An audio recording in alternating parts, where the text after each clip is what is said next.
예수님께서 이 땅에 계시면서 제자들과 함께 3년 동안 계시다가 이제 떠날 때가 되셨다 하는 것을 암시해 주었습니다. 제자들은 주님께서 떠나신다는 말을 듣자 놀래죠. 우리 주님과 함께 있을 땐 걱정 없었습니다. 많은 사람들이 주님 따라왔을 때 먹을 게 없어서 주님 이 사람들 다 돌려보내십시다. 주님께서 너희가 먹을 걸 주라. 우리가 먹을 게 뭐가 있어요? 근데 어린아이가 보리떡 5개, 물고기 2마리 가져와서 주님의 손에 축사하니까 그 많던 사람이 먹고도 12강줄이가 남았다고 주님 말씀하죠. 또 갈릴리 바다에서 풍랑 만날 때 어찌할 수 없을 때 주님 우리가 죽게 생겼습니다. 주님께서 파도와 바람을 잠잠케 하시고 풍랑이 멈췄습니다. 주님께서 또 귀한 하나님의 말씀으로 저들의 영혼을 풍성하게 했습니다. 그런 하나님의 은혜가 늘 넘쳤는데 이제 주님께서 떠나신다고 말씀하시니 두려워 어쩔 수 없어요. 그게 문제였습니다. 늘 두려움 가운데. 그런데 그런 때 예수님께서 승천하시기 전에 제자들에게 이렇게 말씀해 주시죠. 내가 아버지께 구하겠으니 그가 또 다른 보혜사를 너희에게 주사 영원토록 너희와 함께 있게 하리니 그렇게 말씀해요. 보혜사를 보내주시는데 그 보혜사가 너희와 함께 있다 그렇게 말씀합니다. 보혜사 성령을 보내신다는 거예요.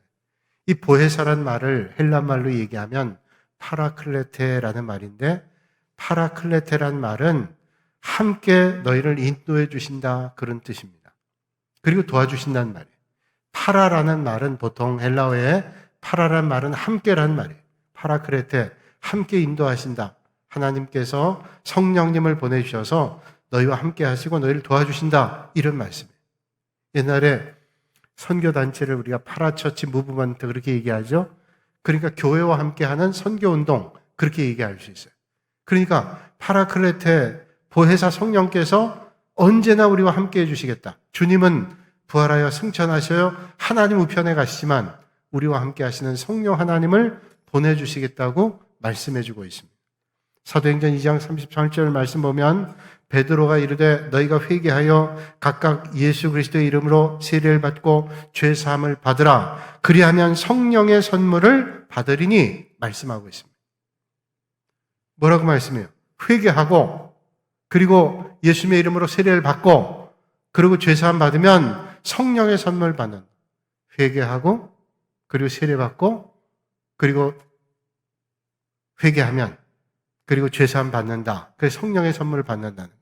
고린도전서 10장 3절에 말씀하시기를 성령으로 아니하고는 누구든지 예수를 주시라 할 수 없다. 그러니까 여러분 예수님이 주님입니다 고백하는 것은 성령님의 은혜 없이는 안 되는 거예요.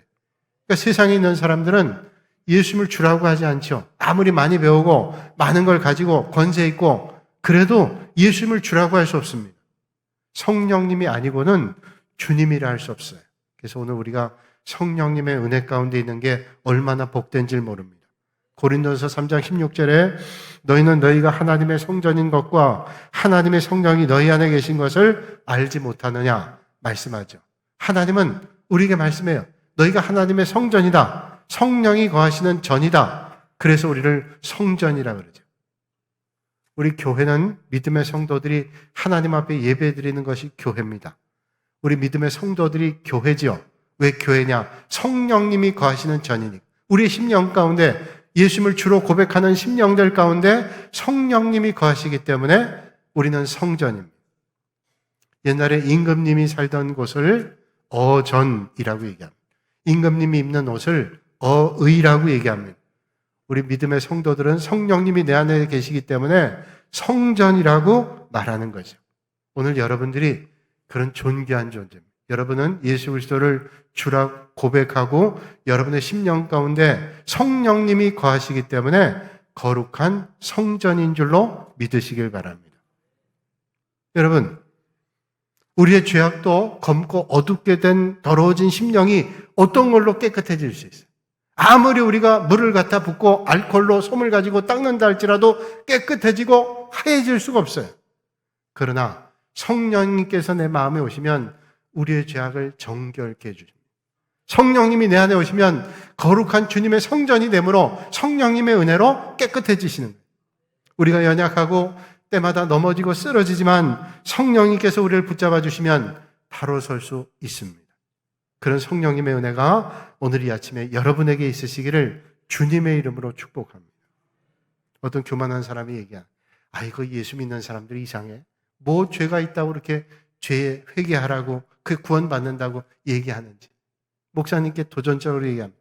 목사님, 그 예수 믿는 사람들이 그 죄를 회개해야 구원받는다는데 나는 죄를 전혀 느끼지 않습니다. 죄가 50kg입니까? 100g입니까? 200kg입니까? 나는 전혀 느끼질 못해요. 그 말을 가만히 듣고 있던 목사님이 물었습니다. 그러면 선생님은 사람이 죽었는데 그 죽은 사람 위에 50kg 쇳덩어리를 올리고 100kg짜리 쇳덩어리를 올리면 그 죽은 사람이 무게를 느낄까요? 못 느낄까요? 이거 보세요, 목사님. 그 죽은 사람이 무게를 어떻게 느낍니까? 1000kg 늘려도 못 느끼죠? 그거 보세요. 사람이 영원 죽으면요, 영적인 눈이 어두워져서 아무리 무거운 죄가 눌려도 깨달을 수가 없어요. 깨달을 수 없습니다. 죽은 사람은 아무것도 느끼지 못해요. 근데 성령님을 만나면 민감해집니다. 성령님의 은혜가 내게 임하면 민감해져요. 그래서 죄를 회개하고 하나님의 은혜 앞으로 나오는 거죠. 성령님만이 죄를 눈보다 더 희게 그렇게 깨끗하게 해주시고, 그런 은혜가 오늘 이 아침에 여러분들에게 있기를 주님의 이름으로 축복합니다. 세상에 완벽한 사람 없어요. 온전한 사람 별로 없습니다. 우리가 죄와 허물을 하나님의 은혜 앞으로 나가면 성령님이 함께 하셔서 정말로 은혜 가운데 깨끗하게 해주시는 거예요. 요한복음 14장 16절에 주님 말씀합니다. 내가 아버지께 구하겠으니 그가 또 다른 보혜사를 너에게 주사 영원토록 너희와 함께 있게 하리. 물리적인 어떤 형체를 가진 게 아닙니다. 성령님은 영이신 하나님께서 우리와 함께 하시겠다는. 여러분, 우리가 예수 믿는 사람들이 흔히 얘기하죠. 성령 충만하세요. 성령 충만하길 원합니다. 그건 뭘까요? 배터리에 여러분 성령을 채우는 것처럼, 에너지를 채우는 것처럼 내 심령에 성령이 충만해지는 걸까요? 글쎄, 그렇게 생각할 수도 있겠어요. 성령 충만이라는 것은 날마다 성령님과 함께 하는 거예요. 성령님이 주시는 힘을 덧입고 살아가는 것입니다. 그런데 우리가 오해하는 것은 성령 충만이라는 것이 어떤 체험이라고 생각해요. 어떤 사람이 이상한 행동을 하거나 어떤 체험이 있거나 이런 걸 성령 충만이라고 해요. 여러분, 성령의 충만함을 받은 사람이 그런 체험을 할 수도 있고 이상한 어떤 경험들을 할 수도 있어요. 그러나 그게 성령 충만이 아니라 진짜 성령 충만은 그 사람의 인격이 주님을 닮아가는, 그 사람의 입술이 주님을 닮아가는 거예요. 그 사람의 행동이 주님을 닮아가는. 그 성령 충만은 인격적인 변화가 되는 겁니다. 갈라디아서 5장에 성령의 열매에 대해서 말씀합니다. 오직 성령의 열매는 사랑과 희락과 화평과 오래 참음과 자비와 양성과 충성과 온유와 절제니 이 같은 것을 금지할 법이 없느니라. 그러니까 성령 충만은 이런 열매를 맺는 거죠. 주님께서 제자들에게 말씀합니다. 처음엔 그 나무가 어떤 나무인지 알지 못하지만 그 나무의 열매를 보면 이게 어떤 나무인지 알게 된다는. 그러니까 믿음의 성도들도 우리가 어떤 열매를 맺느냐를 보고 알 수 있다는 거죠. 이 성령의 열매는 공통점이 있는데 인격적이라는. 성령 충만해질수록 믿음의 인격을 가지게 됩니다. 여러분, 예수 믿는다는 거 거듭난다는 게 뭘까요? 어떤 분이 주님을 만나고 성령 충만하게 경험을 하고 중생 체험을 하고 난 다음에 이런 고백합니다.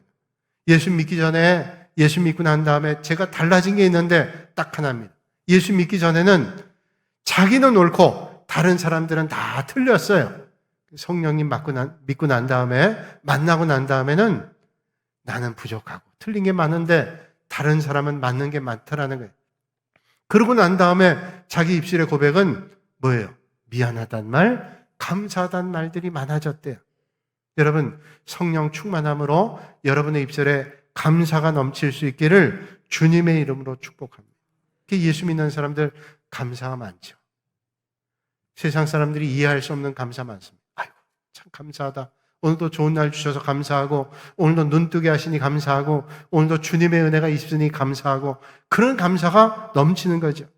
주님을 만나기 전에 예수님을 핍박하고 예수 믿는 사람 핍박했던 사울이었던 바울이 다메섹 도상에서 주님 만나고 중생하고 난 다음에 그는 바뀌어지죠. 내가 괴수 중에 괴수라고, 내가 흉악한 인물 가운데 가장 흉악한 인물이었다고. 그리고 주님 만난 다음에 인생이 바뀌어져요. 주님 만나니 베드로도 바뀌어지고, 주님 만난 많은 믿음의 선배들도 주님 만나고 달라졌어요. 오늘도 이 아침에 주님 만남의 은혜로 성령 충만함으로 살아가시는 여러분들이 되시기를 주님의 이름으로 축복합니다. 누구라도 변하는 거예요. 성령 충만함 만나게 되면. 조지 W. 부시라는 미국의 대통령이 있죠. 그의 아버지가 조지 H. 부시라는 대통령입니다. 그 아버지 대통령일 때 한 번은 조지아 플로리다의 게인스빌이라는 작은 마을에 가서 초등학교에 들렀어요. 그 작은 마을에 대통령이 온다니까 뭐 다 환영했지. 어떤 교실에 들어갔는데 초등학교 1학년 다니는 앤소니 앤더슨이라는 아이가 대통령께 물었습니다. 대통령님이 진짜 맞으세요? 맞지? 그럼 증명서를 한번 보여주세요. 아니, 대통령 증명서가 어디 있어요? 그러니까 그렇게 아이가 물어보니까 대답할 게 없어요. 그래서 곰곰이 생각하다가 운전면허증을 보여줬어요. 자, 이게 봐라. 조지 H. 부시, 내가 부시 대통령 아니냐? 그랬더니 아이가 가만 보더니, 아니, 여기는 대통령이란 말이 없는데요? 면허증인데 대통령이란 말이 없잖아. 그러니까 증명을 못했어요. 그리고 뭐 얼버무리고 다른 얘기 하다가 밖으로 나가게 되는데, 교실 밖을 나가니까 검은 선글라스를 끼고 양복을 입은 경호원들이 쫙 붙더니 안내를 해서 저 운동장에 서 있던 검은 리무진에 탁 조지 H. 부시 대통령을 태우는 거예요. 그때 이 아이가 가만 보고 있더니, 아이고, 대통령 맞네. 대통령 맞대는. 그냥 봤을 땐 몰랐는데 지금 저 가는 모습을 보니까 대통령이 맞아요. 여러분, 오늘 우리가 예수 그리스도를 믿고 성령 충만의 사람을 어떻게 알 수 있어요? 몰라요. 그런데 우리가 사는 모습을 보고, 우리의 삶의 자리의 모습을 보고, 아이고, 저 사람 예수 믿는 사람 맞네, 성령의 사람 맞네, 그런 말씀을 들으시는 여러분들이 되시기를 주님의 이름으로 축복합니다. 여러분, 세상 사람들이 예수 믿는 사람 어떻게 알아요? 저 사람 가정에서, 일터에서, 삶의 자리에서 보니까 예수 믿는 사람 맞네, 성령의 사람 맞네, 그렇게 살아야 돼요. 근데 문제는 이게 쉽지 않다는 거예요. 그러면 어떻게 해야 될까요? 성령님의 도우심을 받으면 되는 거예요. 성령님 도우심 받으면 성령님이 도와줘요. 성령님은 우리를 가르쳐 주세요. 인도해 주세요. 이끌어 주세요. 알게 해주시는 분이 성령님이에요. 모르는 걸 깨닫게 하시고 잊어버린 것을 생각나게 하시는 분이 성령님이세요. 제가 대학교 다닐 때 제가 섬기던 교회에 한 달에 한 번 정도 이제 철야 기도를 했는데, 저녁 11시부터 새벽 5시까지 철야 기도 했어요. 그럼 그때 사람들이 많이 왔어요. 큰 예배, 교회이기도 하지만 철야 기도 때 한 2,000명 가까이 오는 거예요. 큰 예배당에 사람들이 거의 넉넉하게 앉아서 그렇게 합니다. 그때 11시부터 새벽 5시까지 목사님들, 부목사님들 가운데 한 분 나오시고, 또 한 분 전도사님 하시고, 그 다음 또 목사님 하시고, 전사님 하시고, 이렇게 교대로 해요. 그래서 11시부터 2시까지는 이렇게 교대로 하다가 2시부터 3시까지는 개인 기도 시간 가지고, 또 3시부터 5시간 또 교대로 하고. 근데 그때 전도사님 한 분이 나오셔서 말씀 전하시는데, 제가 척 봐도 얼마나 시쳇말로 얼었는지, 강대상에 딱 썼는데 그냥 떨어요. 아마 신학대학원 마치고 처음 부임하신 것 같아요. 처음 강대상에 선 건데 많은 분들이 이렇게 앉아 있으니까 얼마나 떨리겠어요. 그 전사님이 전한 성경 말씀이 단위에 서자마자 이런 말씀하셨어요. 오늘 본문 말씀. 보혜사 곧 아버지께서 내 이름으로 보내신 성령, 그가 너희에게 모든 것을 가르치고 내가 너희에게 말한 모든 것을 생각나게 하시리. 이 전사님이 이 말씀을 읽더니 얘기하는, 여러분, 제가 오늘 강대상에 섰는데 하나도 안 보입니다. 캄캄한 원고가 있어도 보이질 않아요. 그런데 오늘 성령 하나님께서 나를 붙잡아 주셔서 해야 될 말씀을 가르쳐 주시고 생각나게 해 주실 거예요. 그 하나님께서 도와주실 줄로 믿습니다. 그런데 제가 기도가 나오더라. 야, 저렇게 떨고 계시니 내가 듣고 있는 제가 걱정해.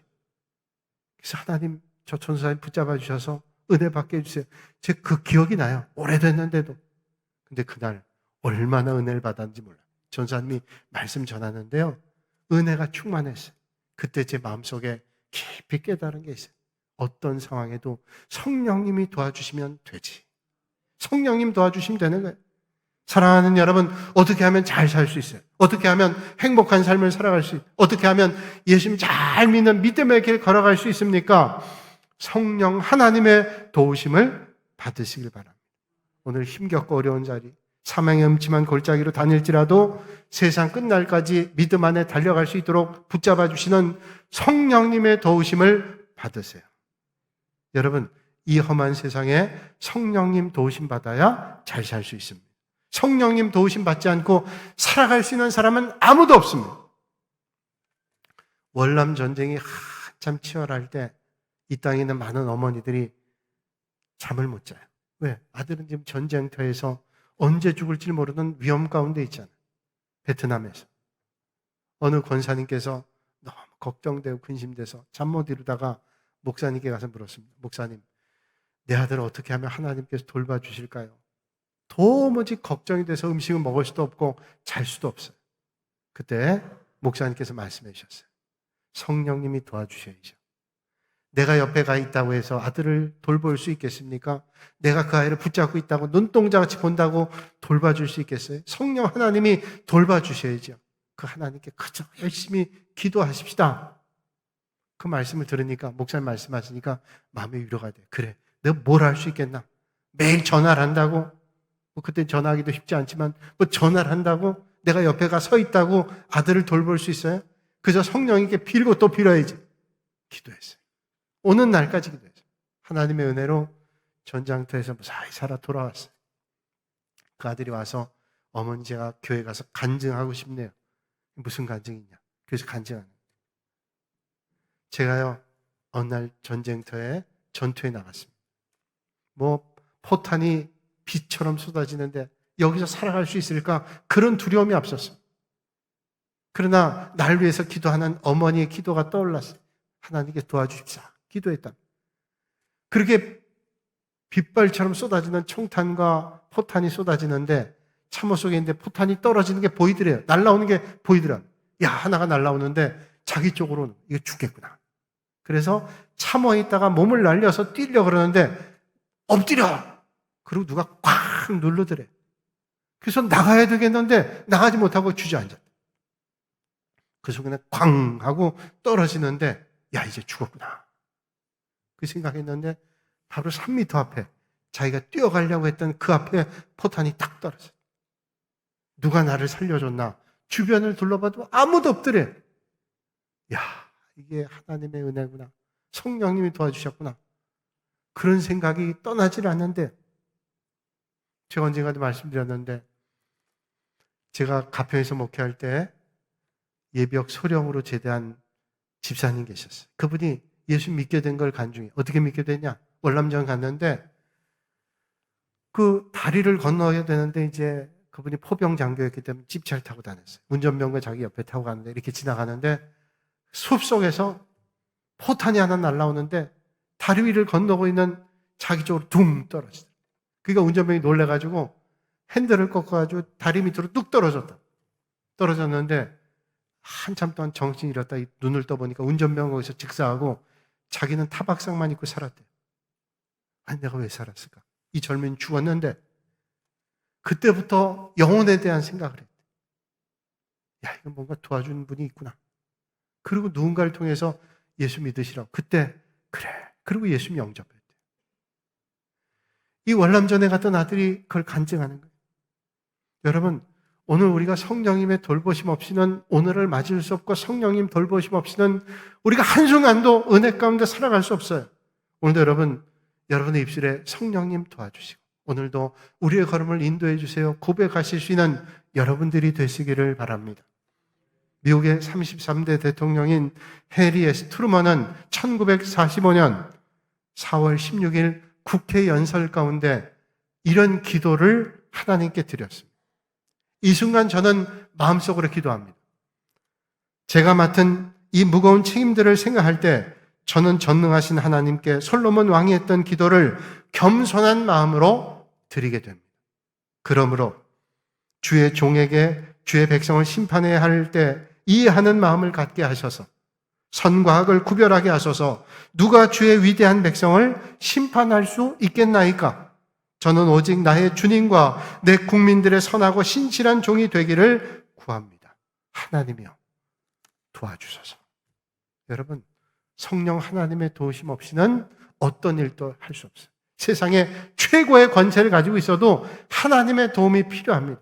오늘도 여러분, 성령 하나님의 은혜가 여러분들의 삶의 자리에 있기를 주님의 이름으로 축복합니다. 구세군이라는 기독교 교파가 있잖아요. 그 기세군에 부스 터커라는 목사님 계신데 한 번은 구세군 센터에서 이런 설교를 했답니다. 하나님의 위로라는 제목으로 말씀 전했대요. 그 말씀을 전하려고 단에 서서 말씀을 전하려고 하는데 한 40대쯤 되는 남자가 일어나더니 막 손가락질 하더래요. 그래서 하나님의 위로라는 설교가 가당하냐고 그러면서 얘기해요. 만약에 당신의 아내가 죽고 아이들은 그 죽은 엄마를 찾고 있는데 그래도 당신은 하나님의 사랑과 위로를 말할 수 있냐고 당장 집어치라고. 너무 난동을 치니까 설교할 수 없었어요. 중단에 접고 내려왔습니다. 그런데 몇 달 후에 이 부스터커라는 목사님이 다시 구세군 센터에 가서 하나님의 위로라는 제목을 가지고 말씀을 전했어요. 저는 오늘 또다시 이렇게 설교했어요. 하나님의 위로라는 제목으로 하나님의 말씀을 전하려고 합니다. 저는 몇 달 전에 제가 설교할 때 혹시 이 자리에 계실지 모르겠지만 어떤 분이 일어나 저에게 얘기했어요. 하나님의 위로라고요?